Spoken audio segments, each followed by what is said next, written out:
you have your client, and your client expect you to deal with U.S. practitioner, especially about the U.S. prosecution. So how would you handle that? And I used to be one of those U.S. practitioners. I'm still one, and I used to be a U.S. PTO examiner. So I will tell you how I would handle it when I interact with my U.S. outside counsel. So, and I was told that maybe not all of you understand what Nokia is. And that's the very common misconception. Nokia is not Microsoft. Nokia sold the hand business to Microsoft about 5 years ago. I joined after the Microsoft, the the device, mobile device went to Microsoft. After a couple of years, Microsoft decided to sell it to a small company called HMD in Finland. And HMD licensed Nokia's name, brand to produce Nokia handheld devices. So you can still buy Nokia devices that are not made by Nokia, have Nokia's name. Nokia is a network company mainly. All the 4G, 5G, all the systems like our main competitors are Huawei, Ericsson, and all those companies. Nokia merged with Alcatel-Lucent.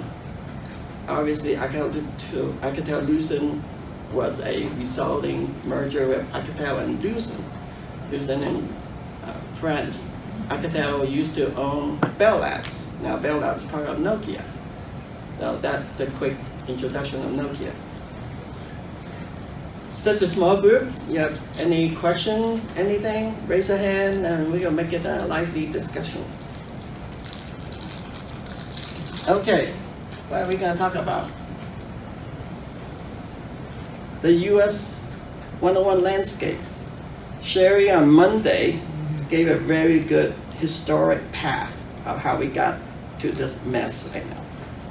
US 101 will continue to be a mess. So it's in flux and can change. And add to that confusion, inconsistent claim construction, right? Seemingly conflicting cases from the federal circuits and PTAB. Okay, USPTO try to like, oh, now how do I make sense of this case and that and come up with guidelines and update the guidelines. Examiners have always a problem with 101. The problem, let me tell you how examiners get promoted. They started at a certain level, and then until a certain time they keep on examining until they promoted called partial signatory. That means they can sign for non-final. And then they go to another level, go to a signatory. That means they get a primary examiner, they can sign for anything. To go from a junior examiner to a partial sig, sign for non-final, most examiners fail on 101. They don't fail on priority examination. They are so afraid of 101. So they examine, for example, like 17 cases, they get to miss only one, and most of them missed it on 101. So that, and the 101 has always been in flux with the examiner. So keep that in mind. It's very important to select the right practitioner to draft the cases. Sometimes you have choices, sometimes you don't, right? If you work with a US firm with only a few cases, they have only one mechanical guy, you cannot be choosy. But if you have a choice, you can be choosy. You should be choosy. May I interrupt? Most of us who are non-Americans don't have, we don't dream at night about 101. Could you tell us what 101 says? Oh, thank you. That is why I'm telling you the practice and the handle as non-practitioner.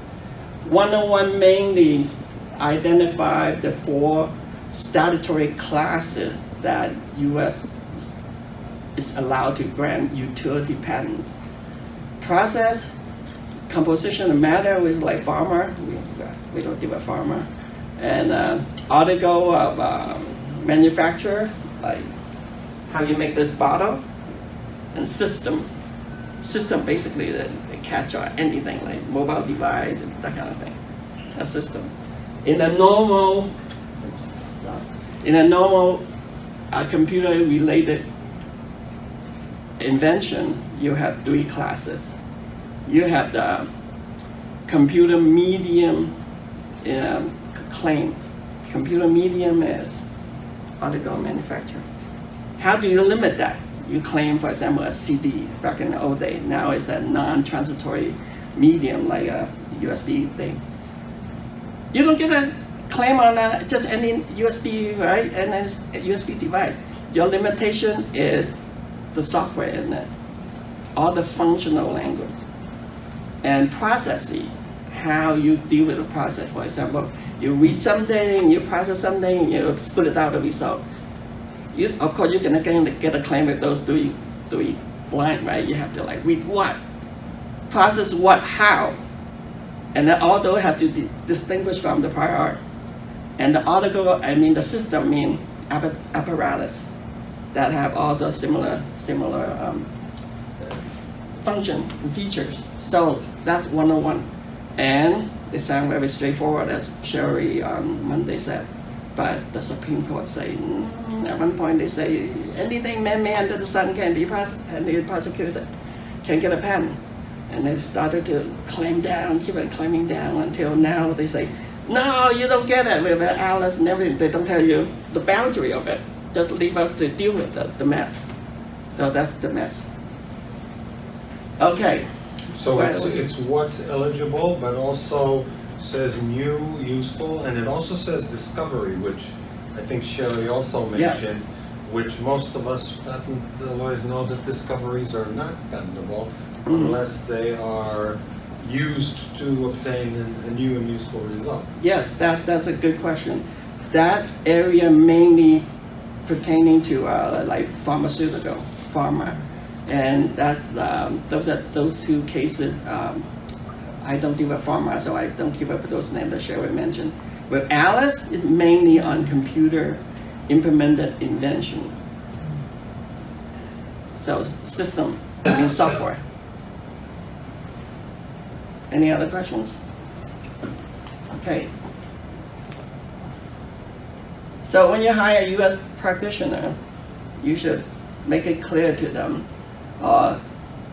be confident that they should know that 101 Alice cases from both the Federal Circuits and the USPTO.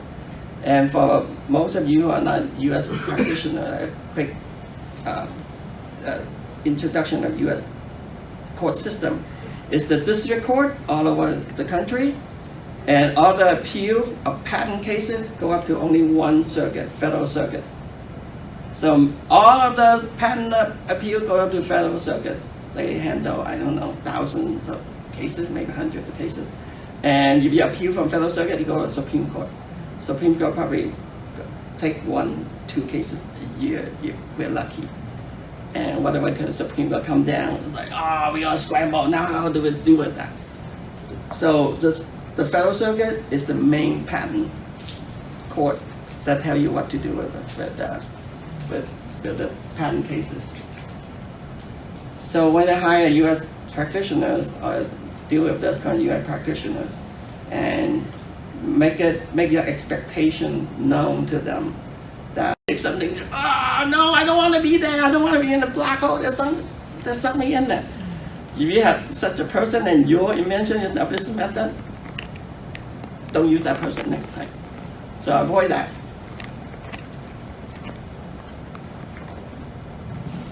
Follow the European lead. The European practice at this point is a little bit safer. Not guaranteed to be safe with all the U.S. cases, but focus on the technical details of it.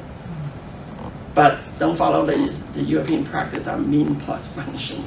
So that's a sideline. And the business method, you have business method. Another way to avoid business method, even if your claims are good, follow technical angle. Don't put anything in the title, background, products, a detailed description to say that this is how I can make the most money for my client. That's business method. So not just a claim language, but in those broad statements. Questions so far? How am I doing in time? We've got about 7 minutes. Okay, great. This is very important. How many of you have heard BLI? Are you a U.S. practitioner? Yes. For the non-U.S. practitioner, this is very important. Broadest reasonable interpretation. If you know what this means, you can say at least on average one prosecution round, not just 101, 112, 102, 103. I used to be examiner. I told myself when I come out, I would not fall for this because I've been trained on this. But guess what? I failed for this.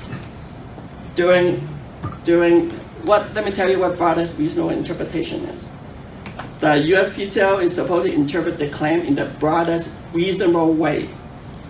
Normally, the examiner is right on the broadest part. Don't try to argue that. It's the reasonable part that you should say. Is it really reasonable?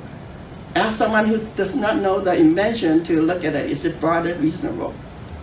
And I was in an interview. I knew I would not follow this. I was interviewing with the examiner. I said, no, what do you mean by this? No. This is not this. This invention is this. I had to explain to him. And I have to use an example in the patent application to explain it. Except my example is not in the claim. And I caught myself, oops, he's right. He had the broadest reasonable interpretation. And I would say, oh, you want that? Put that in the claim.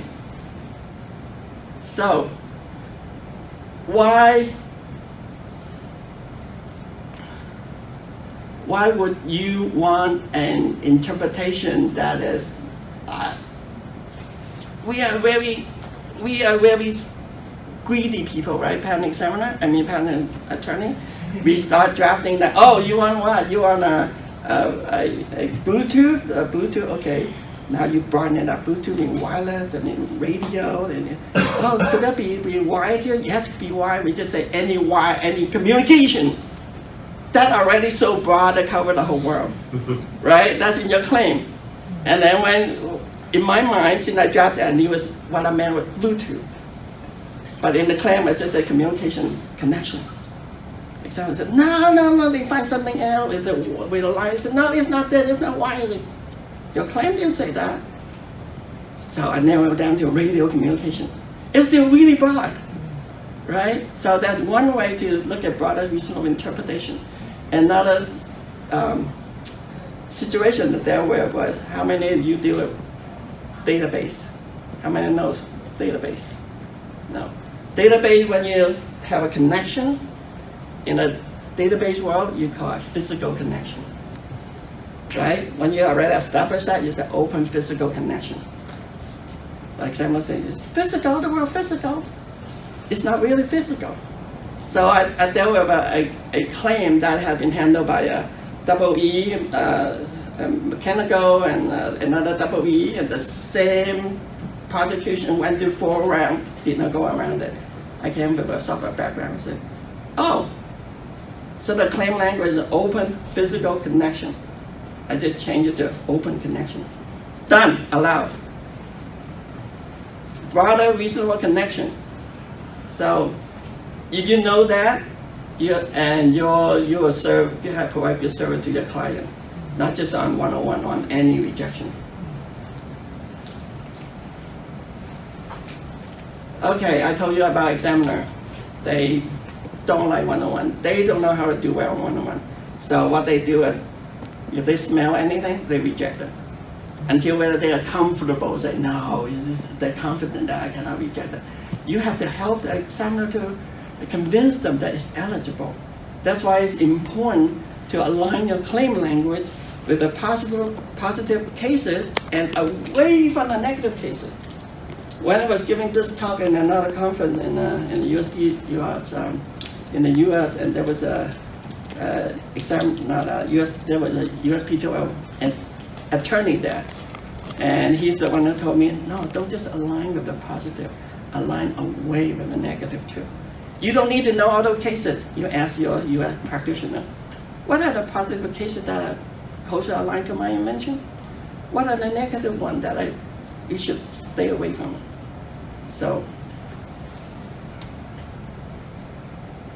interview, is your friend. Tell your client that. Interview with 101 and 112 is your friend. You don't want to interview the first round, that's fine. If your prosecution not advancing, not going anywhere, interview, because you don't want to put anything more in the prosecution history that doesn't go anywhere. Now you tainted your record. If you try one round, it didn't work. Ask your U.S. practitioner to schedule an interview. Does not need to be in-person interview, phone interview. Ask the examiner, I was thinking of this language, what do you think? Or can you provide a suggestion? Claim language that work on 101. All those discussions not on your prosecution history. So you save your client money and you advance prosecution.